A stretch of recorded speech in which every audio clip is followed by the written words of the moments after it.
भाई और बहनों, मेरा प्रणाम स्वीकार हो। मैं आपके लिए फिर एक वीडियो नया अपलोड करने जा रहा हूँ। इसको ध्यान से सुनें, जिसका विषय है साक्षात्कार का, आत्म साक्षात्कार का क्या फल होता है। तो ध्यान से सुनें। यह परमात्मा कहीं दूर नहीं रहते, सदा शरीर में ही स्थित हैं, चिन्मय चेतन रूप से विख्यात हैं। ये ही चिन्मय चंद्रशेखर शिव हैं, ये ही शेष साई विष्णु हैं, ये ही सूर्य हैं तथा ये ही ब्रह्मा हैं।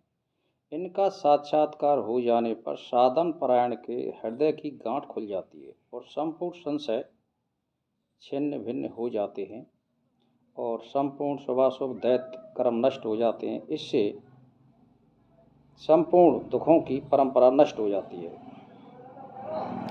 तो प्यारे भाई और बहनों, मेरा आप आज से समझ गए होंगे, आत्म साक्षात्कार कहते हैं चित्त वृत्ति निरोध जिसकी हो जाती है उसका आत्म साक्षात्कार हो जाता है। चित्त वृत्ति निरोध का मतलब है जो ये हमारा प्राण है, जो सांस चलती है, इसका आने जाने से स्पंदन से चित्त का भी स्पंदन होता है।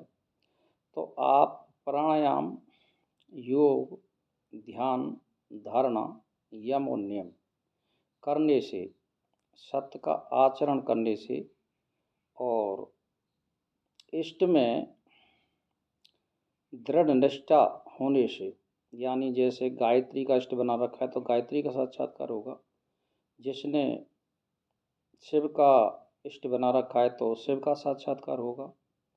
और अगर उसने हनुमान का लगा रखा है तो हनुमान का होगा, और राम का अर्थ लगा रखा है तो राम होगा, और कृष्ण का लगा रखा है तो कृष्ण का होगा।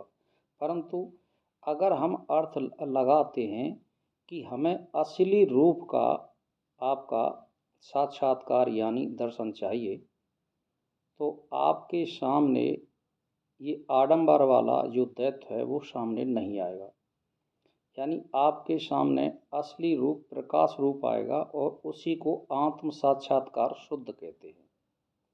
और इसका अर्थ ये हुआ कि आपके पास में परमात्मा की यानी टू कॉपी अब आपके पास में है। जैसी आपने आत्म साक्षात्कार में देखा है वही परमात्मा का रूप होता है। ये समझ लीजिए, आत्म साक्षात्कार का मतलब ये होता है। और आपका पूर्ण दृढ़ विश्वास हो जाएगा कि वास्तव में परमात्मा ऐसा होता कैसे है।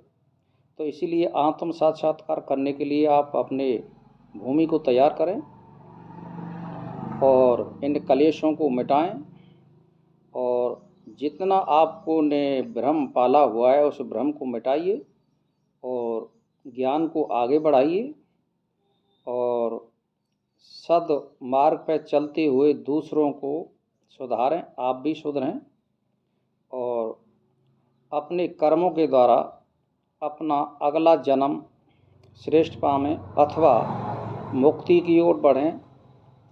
ये तो ईश्वर जाने कौन सा फल देगा, मुक्ति देगा या जैसे कर्म होंगे वैसा फल देगा। लेकिन आप शुभ कर्मों पे आइए और शुभ कर्म करिए, यानी आत्म साक्षात्कार के लिए आप भूमि बनाइए जिससे आपका आत्म साक्षात्कार हो। और आत्म साक्षात्कार जिसका हो जाएगा वो कभी धोखा नहीं खा सकता है, और उसको पूर्ण विश्वास हो जाएगा कि परमात्मा कैसा होता है। तो मेरा तो यही कहना है कि आप सद्मार्ग पर चलिए और परमात्मा का साक्षात्कार कीजिए। इसी के साथ मेरा प्रणाम स्वीकार।